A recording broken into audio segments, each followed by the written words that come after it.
Welcome back. This video is an overview of some of the basic page features that Google Sites has to offer. Right, this is a little diagram of those pieces. So we're going to start with A. So A is your site name. All right, this will be the same as up here where it says untitled site.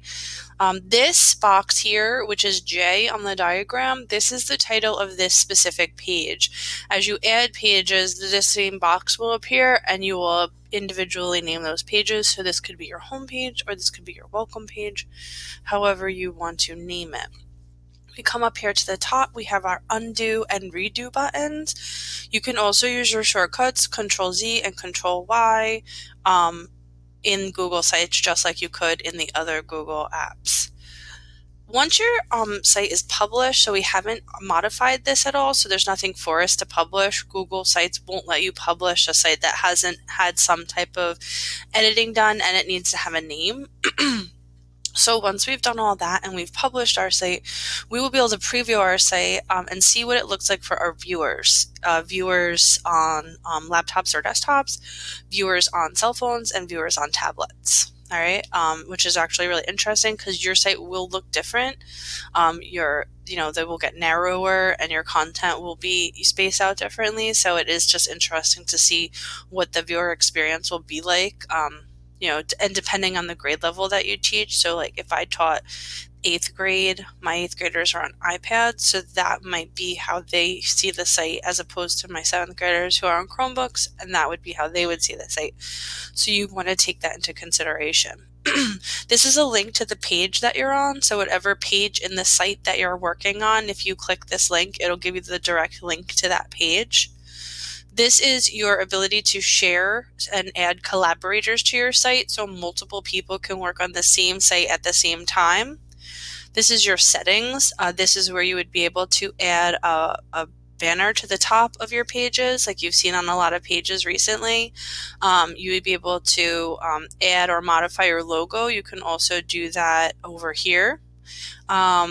You can also change the navigation. So by default, it has a navigation bar that'll run on the top. So as you make pages, those pages will appear in the running navigation. And then when it runs out of space, it creates a drop down. Or you can have side navigation.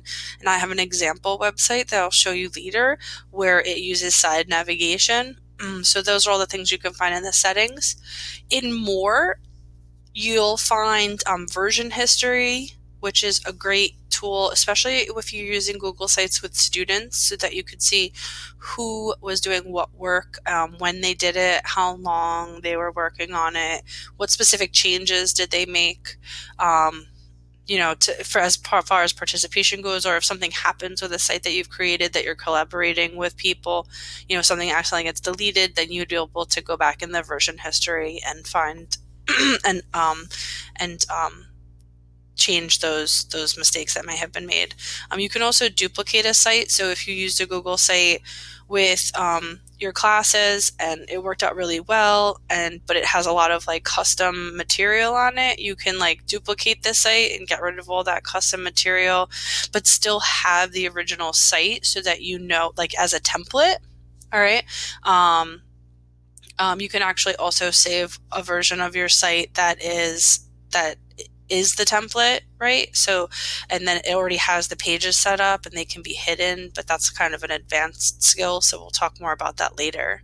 If there's any problem or help, or if you want a tour of the tools, you can also access those features from this dropdown. As I said earlier, this is our publish button. Once we edit things, we will be able to publish to our site. There's also 2 hidden tools. You only get these tools if you hover over the banner or header. Okay, you can modify header type. You can change the image that's behind the header here. So you can make it a different image or color. You can also upload your own pictures to there. Just like with Google Classroom, the images will get slightly modified because it has like this auto feature. You could turn off the auto feature. You can play around with that. If you wanted to get rid of the header entirely, you could click the garbage can. And so those are the basic features of every Google site page that you will create. And you'll start with this page, which would be your home page.